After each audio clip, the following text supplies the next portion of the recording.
ما من عبد يسترعيه الله رعية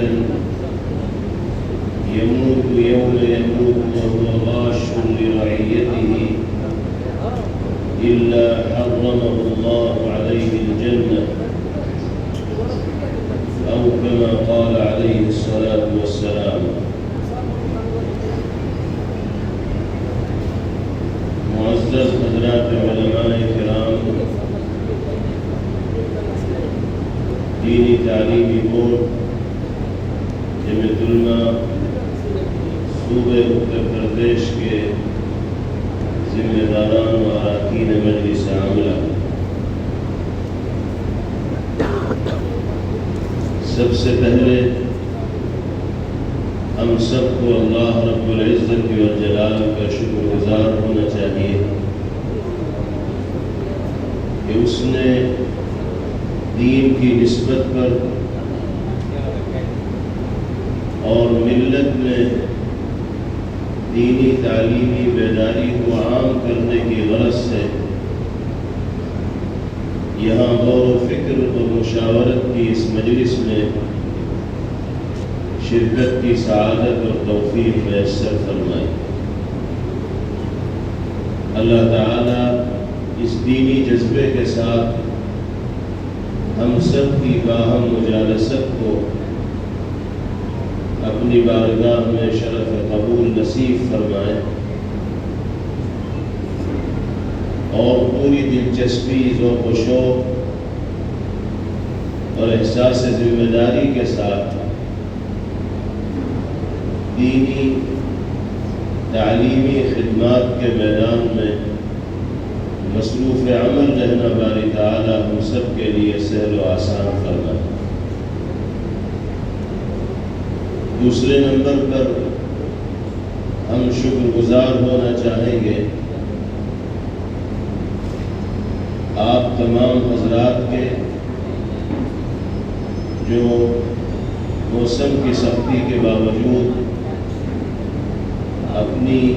مصروفیات و مشغولیات میں سے وقت فارغ فرما کر دور و نزدیک سے یہاں تشریف لائے اور اپنے علاقوں کی کارگزاری اور کارکردگی سے اہل مجلس کو واقف و باخبر کیا۔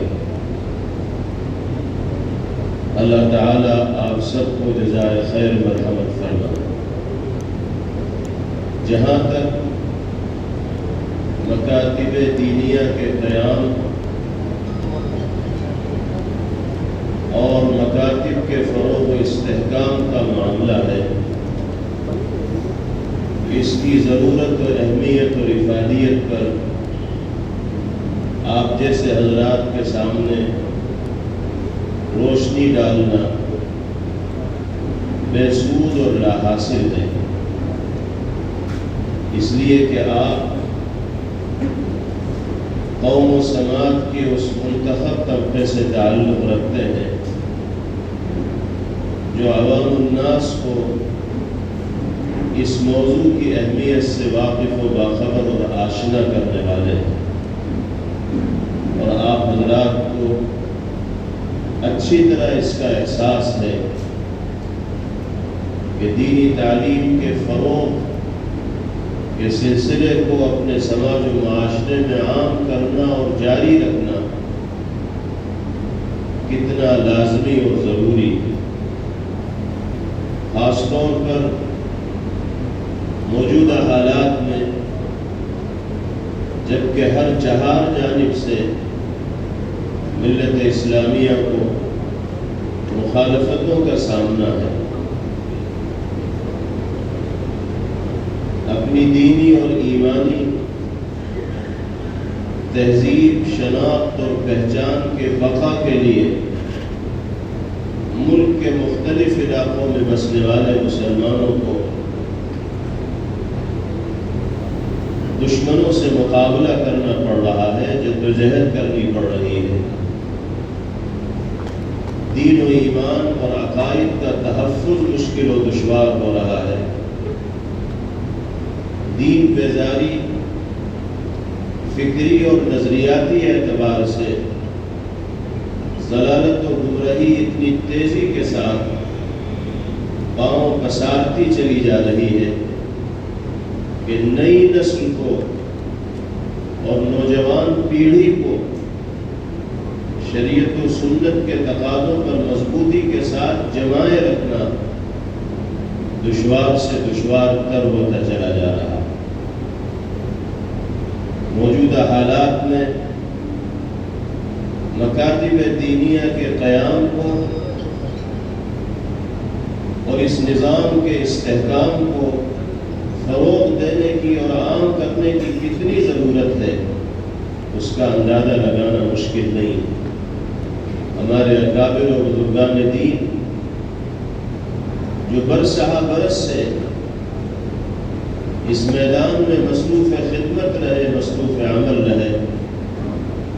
اور ملت کے افراد کو اس جانب متوجہ کرتے رہے، حالیہ سالوں میں اس حوالے سے اور زیادہ فکر مندی کا مظاہرہ کر رہے ہیں،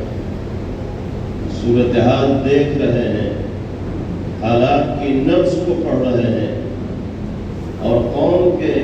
ذمہ دار طبقے کو اس جانب متوجہ کر رہے ہیں کہ آپ اپنے کاموں میں ترجیحی حیثیت جس کام کو دیں وہ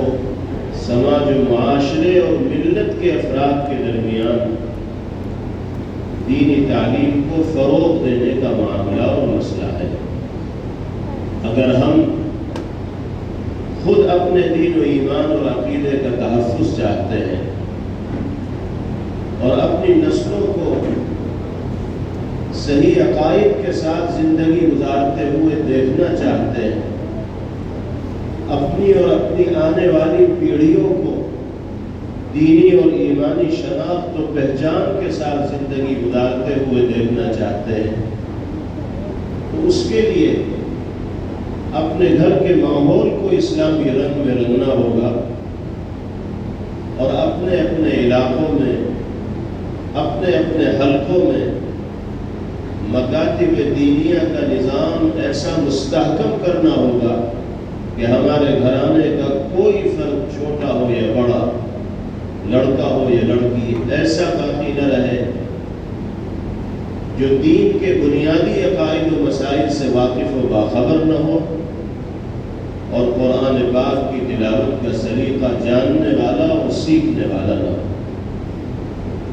مدارس اسلامیہ کی ضرورت اپنی جگہ مسلم ہے، مکاتب دینیہ کی ضرورت مدارس اسلامیہ کے مقابلے میں کم نہیں بلکہ زیادہ ہے، کیونکہ مدارس اسلامیہ میں جو تعلیم دی جاتی ہے اس کا ایک مرحلہ اس تعلیم کا ہے جس کو فرض عین قرار دیا جاتا ہے اور دوسرا مرحلہ اس تعلیم کا ہے جس کو فرض کفایہ قرار دیا جاتا ہے، اور مکاتب دینیہ کے پلیٹ فارم سے قوم کے بچوں اور بچیوں کو اور نونہالوں کو جو تعلیم دی جاتی ہے وہ اول سے اخیر تک اس تعلیم سے تعلق رکھتی ہے جس کو اہل ایمان کے لیے فرض عین کا درجہ قرار دیا گیا ہے۔ پچھلے زمانوں میں جب ہمارے دیار و علاقے میں، ہمارے گھروں میں اسلامی ماحول عمومیت کے ساتھ پایا جاتا تھا تو بچوں کی دینی، ایمانی اور اخلاقی تربیت گھر کے اس اسلامی ماحول کے اندر ہو جایا کرتی تھی، جہاں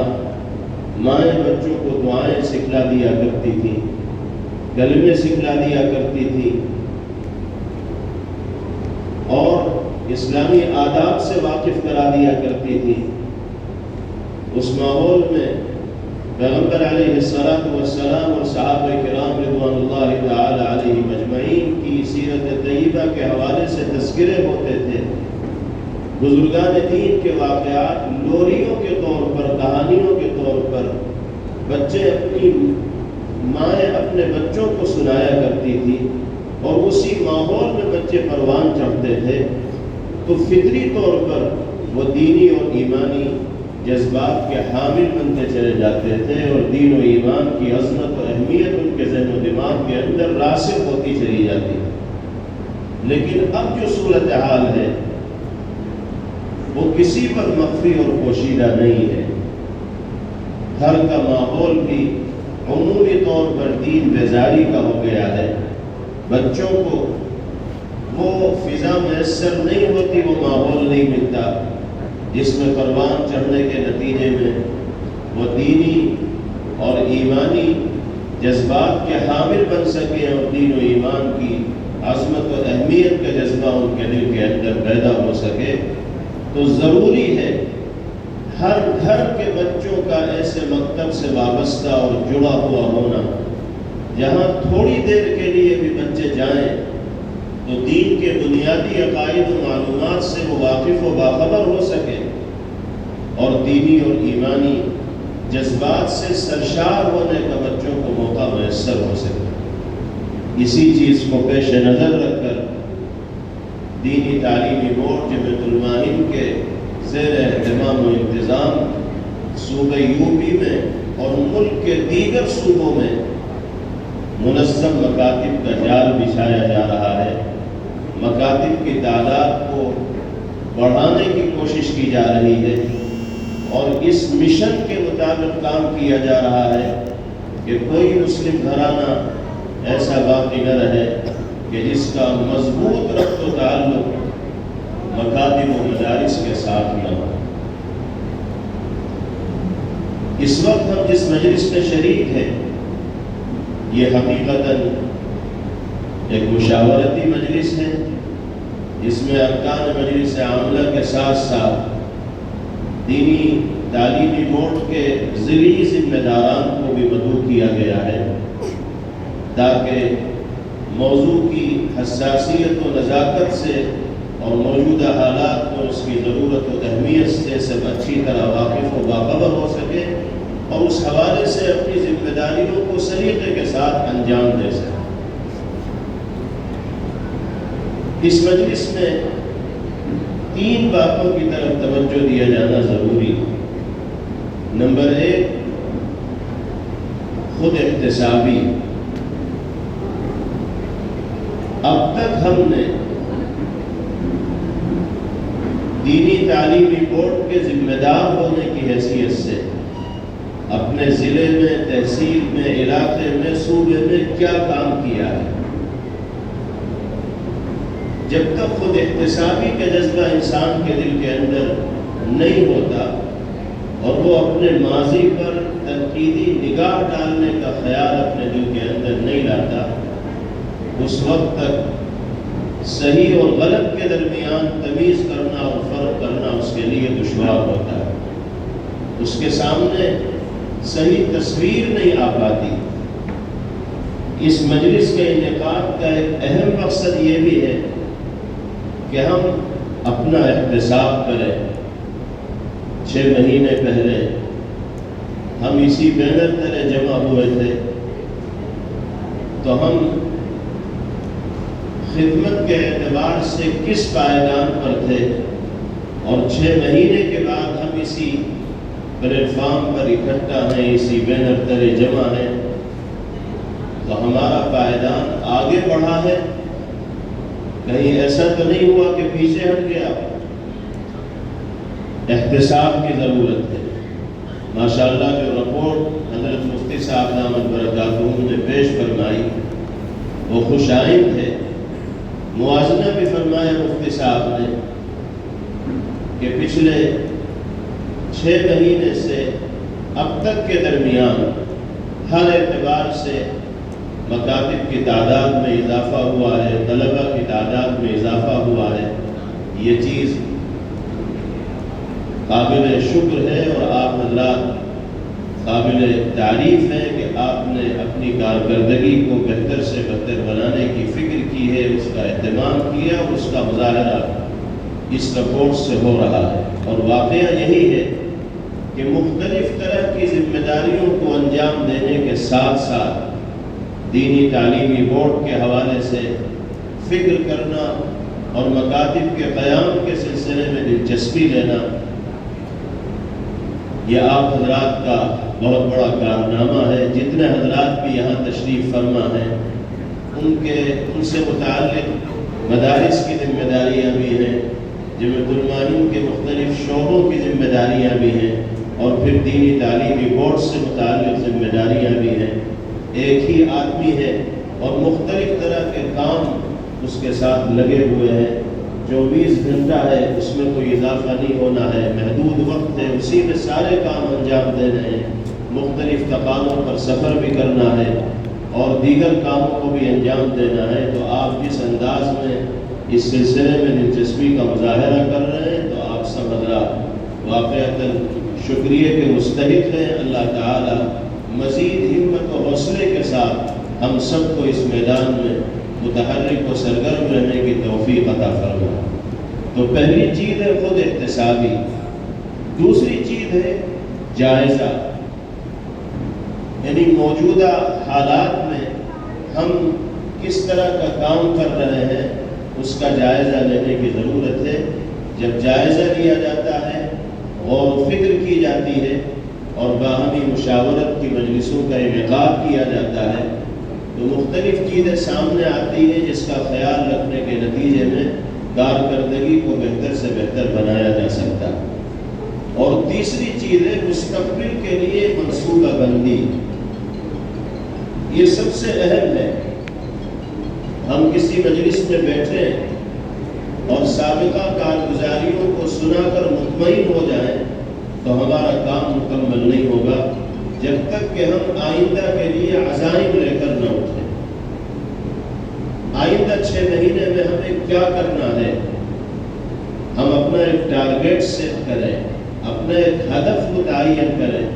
اور پھر اس ہدف کو حاصل کرنے کے لیے، اس ٹارگیٹ تک پہنچنے کے لیے جو خاکہ تیار ہو سکتا ہے اس کو تشکیل دیں، اور پھر اس میں رنگ بھرنے کی کوشش کریں تاکہ متعینہ مدت میں متعینہ خاکے تک، متعینہ ہدف تک اور متعینہ ٹارگیٹ تک پہنچنا ہمارے لیے ممکن و آسان ہو سکے۔ کارگزاریاں سب کی اجمالی طور پر بھی سامنے آ گئی اور تفصیلی طور پر بھی بعض اضلاع کی کارگزاری ہمارے سامنے آ گئی ہے۔ موجودہ صورتحال کا جائزہ بھی آ گیا ہے۔ اب اصل مرحلہ ہے مستقبل کے لیے منصوبہ بندی، لائحہ عمل، عزائم کرنا، اہداف طے کرنا، ٹارگیٹ سیٹ کرنا، اور پھر اس ہدف کو حاصل کرنے کے لیے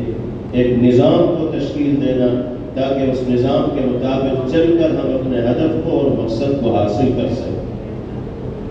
جہاں تک سابقہ کارگزاری کا تعلق ہے تو ماشاءاللہ وہ کارگزاری قابل ستائش اور قابل تعریف رہی، اللہ کا شکر ادا کرنا چاہیے، لیکن ابھی بھی کام کی ضرورت بہت زیادہ ہے۔ اب تک جو کام آپ حضرات نے کیا ہے وہ یقیناً ستائش و تعریف کے قابل ہے، لیکن ابھی بھی بہت کچھ کرنا باقی ہے۔ اتنی بہت محنت کے باوجود بھی ہم امت و سماج کے جس طبقے اور جتنے طبقے تک ہمیں پہنچنا چاہیے تھا، واقعہ یہ ہے کہ ہم ضلعی، علاقائی اور تحصیلی اعتبار سے اتنے طبقے تک نہیں پہنچ پائے ہیں۔ ہمیں اپنی محنت کے دائرے کو اور بڑھانا ہوگا، اپنی کارکردگی کو مزید بہتر کرنا ہوگا، تاکہ آنے والے مہینوں میں جب ہم پھر آپس میں مشاورت کے لیے بیٹھیں تو ہم اس نتیجے پر پہنچیں کہ پچھلے مہینوں سے زیادہ بہتر کارکردگی ہم نے پیش کی۔ تو اب اصل مرحلہ ہے کہ مستقبل کے لیے عزائم طے کیے جائیں اور اہداف متعین کیے جائیں۔ اس سلسلے میں آپ حضرات کو ایک فارم بھی دیا جائے گا جسے بھر کر آپ حضرات ذمہ داران کے حوالے کریں گے۔ 1 ہفتے کا وقت آپ حضرات کو دیا جائے گا۔ اس ہفتے میں آپ اپنے اپنے ضلع اور حلقے کے ذمہ داران سے مشاورت کر کے آئندہ 6 مہینے کے لیے عزائم و اہداف سیٹ کریں گے، اور پھر اس کے سلسلے میں برابر رہنمائی صوبے کی طرف سے کی جائے گی اور علاقائی ذمہ داران کی طرف سے کی جائے گی، اور ہدف تک پہنچنے میں اگر کوئی رکاوٹ کسی کو پیش آ رہی ہو اور آپ کی طرف سے ان موانع اور رکاوٹوں کا اظہار کیا جائے گا تو انشاءاللہ اس کے ازالے اور تلافی کی بھی کوشش کی جائے گی۔ وہ فارم آپ حضرات کی خدمت میں پیش کر دیا جائے گا، آپ اطمینان سے اس کو دیکھیں اور مشورے کے بعد پھر اس کو بھر کر ذمہ داران کے حوالے کریں تاکہ پھر اس کے مطابق ہم مستقبل میں اقدامات کریں اور اپنے اہداف کو حاصل کرنے کی کوشش کریں، ٹارگیٹ تک پہنچنے کی کوشش کریں۔ ایجنڈے کا اہم جز ہے مکاتب کے استحکام اور ترقی کے لیے صوبائی سطح پر 3 نگراں رکھنے کی ترتیب پر غور۔ یہ پروگرام ایجنڈے کے مطابق ہی ہو رہا ہے۔ درمیان میں مختلف حضرات نے جو اظہار خیال فرمایا تو یہ بھی ایجنڈے کا ایک جز ہے کہ اضلاع کے ذمہ داران اپنے اپنے ضلع کی کارگزاری لوگوں کے سامنے پیش فرمائیں گے، اس لیے ایجنڈے کے مطابق ہی پروگرام چل رہا ہے، کوئی بات ایجنڈے کے خلاف نہیں آئی ہے اور اسی ترتیب کے مطابق نظام چل رہا ہے۔ اخیر کے جو ایجنڈے ہیں ان میں ایک یہی ہے کہ مکاتب کے استحکام اور ترقی کے لیے صوبائی سطح پر نگراں رکھنے کی ترتیب پر غور، پھر ہے ضلعی سطح پر کیمپ کے انعقاد پر غور، زون وائز ذمہ داران و اساتذہ کی تربیت پر غور اور مکاتب کی تنظیم و ترقی کے لیے لائحہ عمل پر غور۔ یہ جو ایجنڈے کے اجزاء ہیں یہ آپس میں ایک دوسرے کے ساتھ جڑے ہوئے ہیں، ملے ہوئے ہیں، اس لیے ارادہ کیا گیا کہ ان سب پر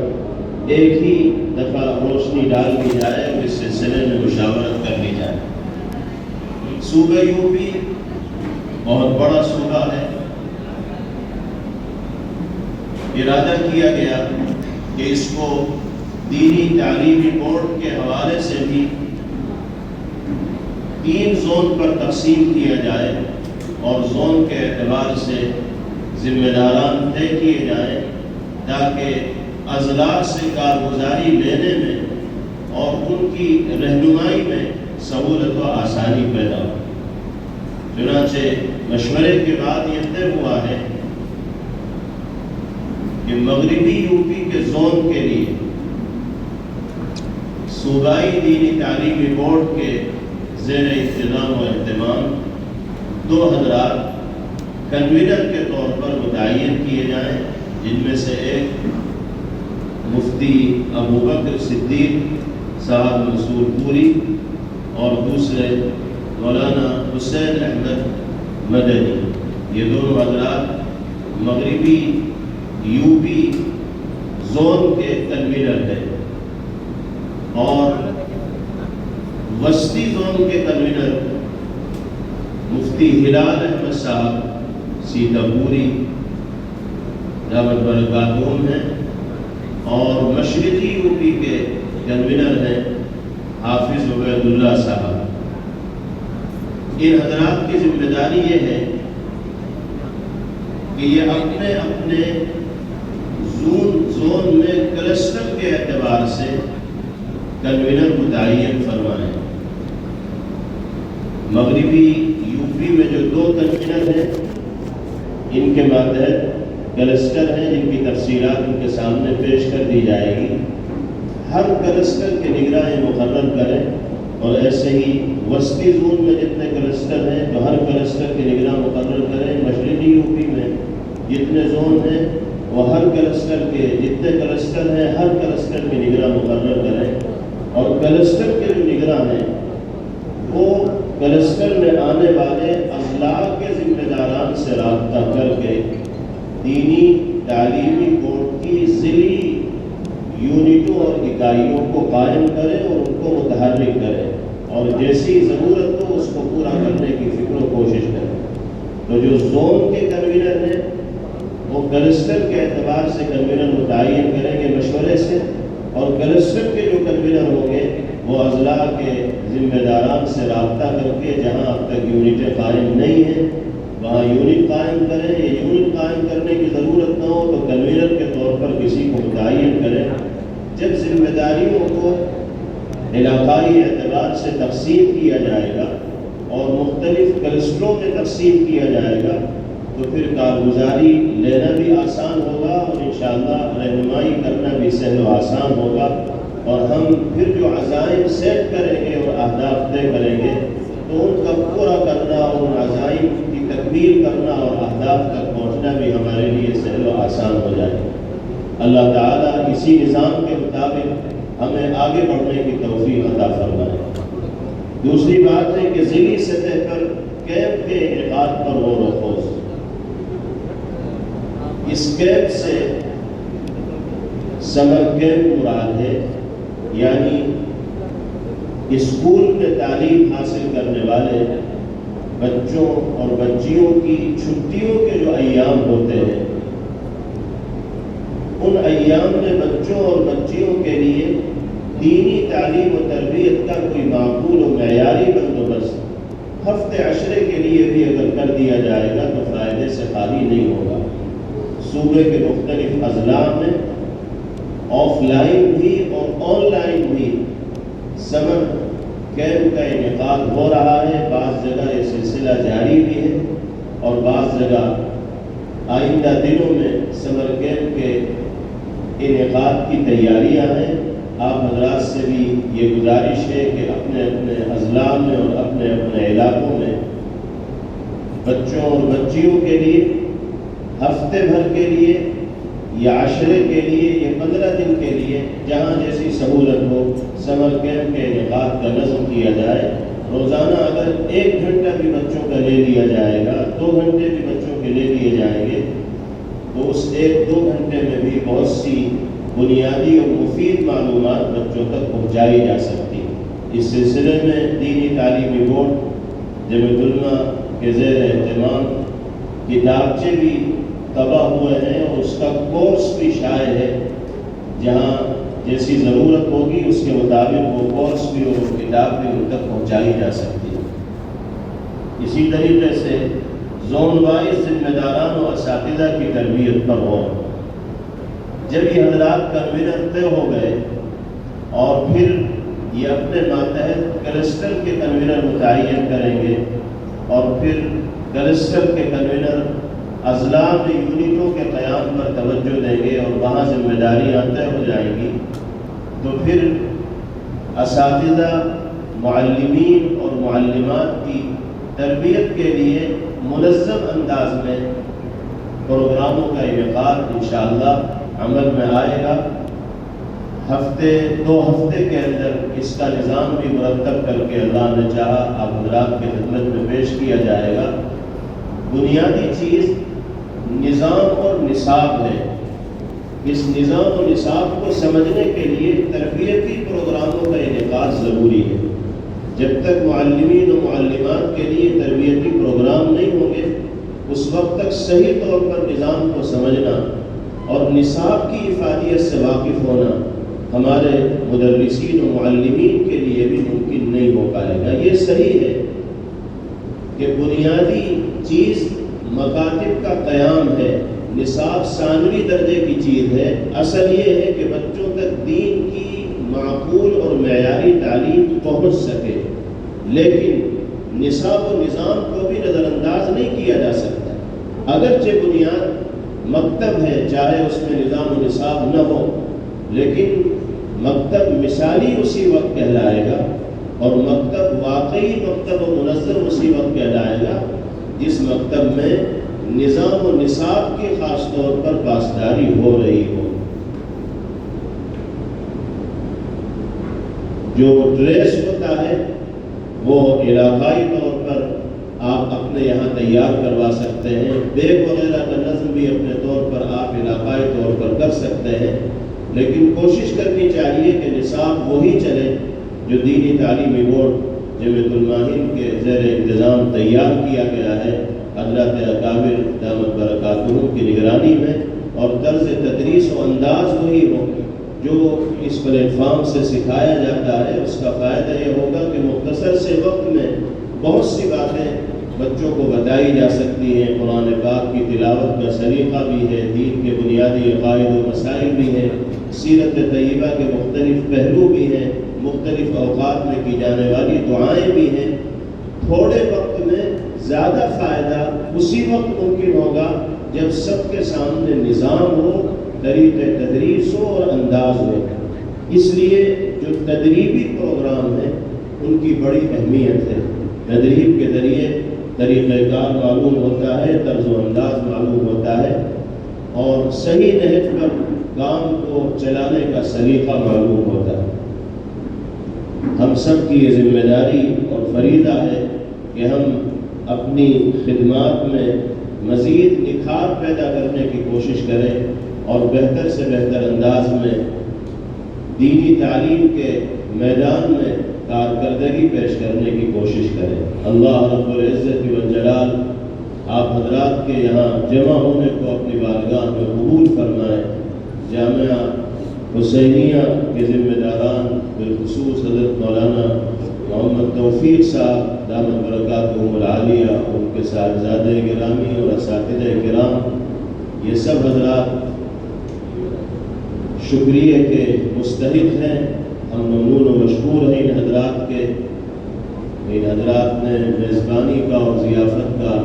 فریضہ ہم سب کے لیے انجام دیا اور اس پروگرام کو حسن و خوبی کے ساتھ منعقد کرنے کا موقع ہمیں فراہم کیا۔ اللہ تعالی ہم سب کے یہاں جمع ہونے کو اور کہنے سننے کو اپنی بارگاہ میں قبول فرمائیں، اور اس مجلس کا اور پروگرام کا جو مقصد ہے اس مقصد کو بروئے کار لانا باری تعالی ہم سب کے لیے سہل و آسان فرمائیں۔ عزائم سے متعلق جو چارٹ ہے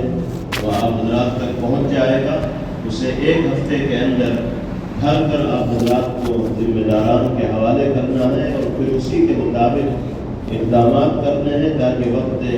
مقررہ تک ہم اپنے اہداف تک پہنچنے میں اور ٹارگیٹ کو حاصل کرنے میں کامیاب ہو سکیں۔ مزید کارکردگی میں نکھار پیدا کرنے کے لیے اگر کچھ اور طریقے اختیار کیے جا سکتے ہیں تو آپ حضرات اس سلسلے میں اپنی رائے پیش فرما سکتے ہیں۔ جو حضرات اظہار خیال کر چکے ہیں انہوں نے تو اپنی آرا پیش کرنا دی، لیکن حضرات کو اظہار خیال کا موقع نہیں ملا ہے، وہ اگر اس سلسلے میں کوئی مفید مشورہ دینا چاہتے ہیں تو یہاں آ کر بھی دے سکتے ہیں اور اپنی جگہ موجود رہ کر بھی مشورہ دے سکتے ہیں تاکہ ہم بہتر سے بہتر انداز میں اسلام کو آگے بڑھا سکیں اور انجام دے سکیں۔